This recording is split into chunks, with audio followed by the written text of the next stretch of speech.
Nous voici aux portes de Jéricho avec Josué et l'armée d'Israël. Les hommes de guerre sont prêts. Ils veulent en découdre avec tous les habitants de Jéricho. Jéricho qui était barricadé. Jéricho qui avait des murs extraordinaires. Jéricho qui avait des murs infranchissables. L'Éternel Dieu étend sa main et maintenant les murs de Jéricho ne sont que ruines. Jéricho est exposé. Jéricho n'a plus de protection. Et le mot d'ordre est clair. Vous entrez de maison en maison.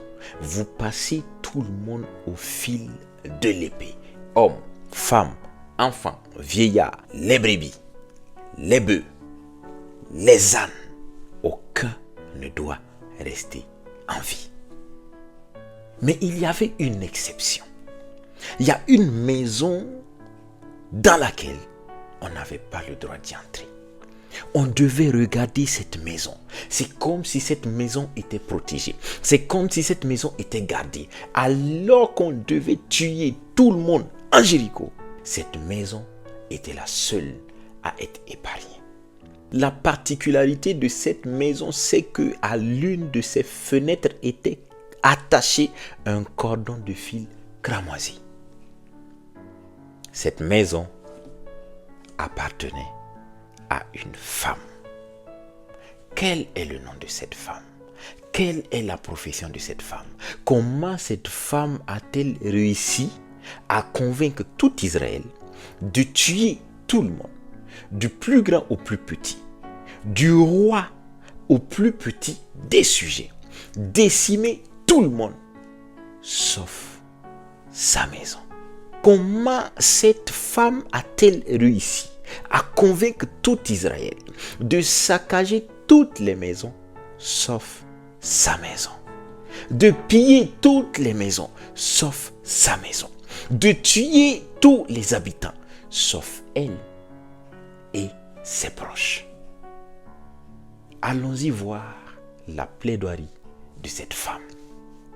Ainsi nous comprendrons que nous avons affaire à un Dieu qui nous aime et qui est prêt à tout pour changer notre situation.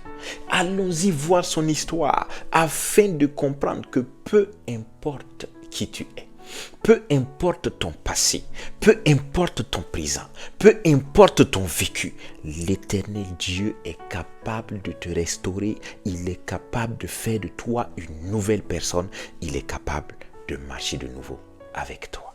Et nous voici dans Josué le chapitre 2. Alors que Josué s'apprête à attaquer Jéricho, il lui faut des informations fiables. Il décida donc d'envoyer 2 espions.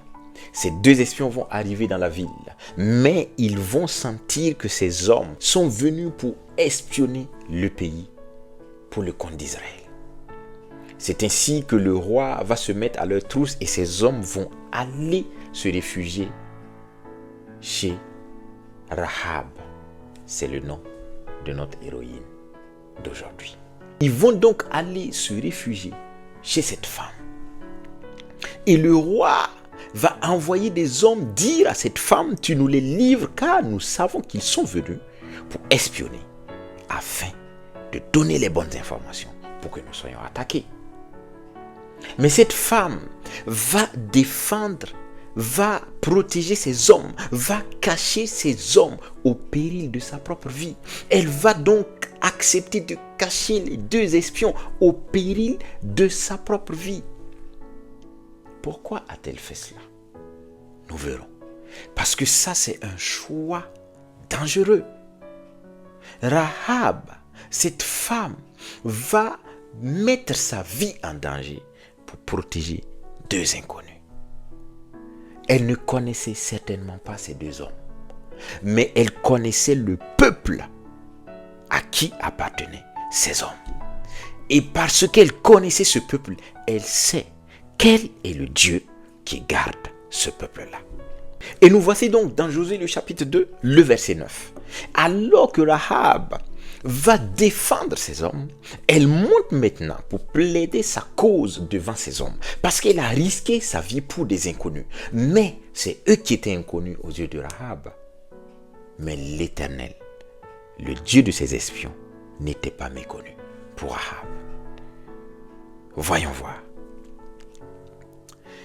Cette femme leur dit, l'Éternel, je le sais, vous a donné ce pays. Elle dit l'Éternel. Elle connaît déjà le nom du Dieu d'Israël. Elle dit que votre Dieu, je le sais, vous a donné notre pays. Qu'est-ce que je peux faire encore si ce n'est que plaider ma cause? Qu'est-ce que je peux faire encore si ce n'est que plaider ma cause, puisque le pays est à vous? La terreur que vous inspirez nous a saisis. Elle dit que lorsqu'on vous regarde, il y a une terreur qui nous saisit. Nous avons peur, nous avons une crainte de vous parce que nous savons qui est derrière vous. Elle dit que tous les habitants du pays tremblent devant vous. Regardez quelqu'un qui n'est pas israélite. Elle ne connaît pas le vécu d'Israël. Elle n'a pas vécu de façon oculaire les miracles et les prodiges que l'Éternel faisait avec Israël. Mais regardez comment elle parle avec crainte et tremblement du Dieu d'Israël. Elle dit que nous sommes tout tremblants devant vous, car nous avons appris comment à votre sortie d'Égypte, l'Éternel a mis à sec devant vous les eaux de la mer Rouge. Cette femme, Rahab, la prostituée, c'est une femme prostituée, c'est une païenne, c'est une femme de mauvaise vie, c'est une femme pécheresse. Regardez ce qu'elle est en train de dire de l'Éternel, Dieu d'Israël. Elle dit, je sais, nous avons entendu que l'Éternel a ouvert la mer Rouge en deux pour vous, Israël. Et comment vous avez traité les deux rois des Amoréens au-delà du Jourdain, Sihon et Og, que vous avez dévoués par interdit. Elle dit, je connais votre palmarès. Nous en avons entendu parler. Avant même que vous ne soyez ici, nous avons déjà entendu parler de vous. Vous nous inspirez de la terreur. Nous craignons ce peuple, car on sait que rien n'est impossible à l'Éternel. Nous l'avons appris et nous avons perdu courage. Donc face à vous, face au témoignage de ce que l'Éternel Dieu a fait avec vous, son peuple, nous avons perdu courage. Nous n'avons plus de courage, Israël. Et tous nos esprits sont abattus. Tous nos esprits sont abattus à votre aspect. Car c'est l'Éternel, votre Dieu, qui est Dieu en haut, dans les cieux et en bas sur la terre. Quelle déclaration! Une païenne, une femme de mauvaise vie, quelqu'un dont Israël ne ferait jamais cas, quelqu'un avec qui Israël ne pouvait pas avoir de rapport, quelqu'un avec qui Israël ne pouvait même pas manger, quelqu'un avec qui Israël ne pouvait pas s'asseoir, commence à parler de la grandeur du Dieu d'Israël.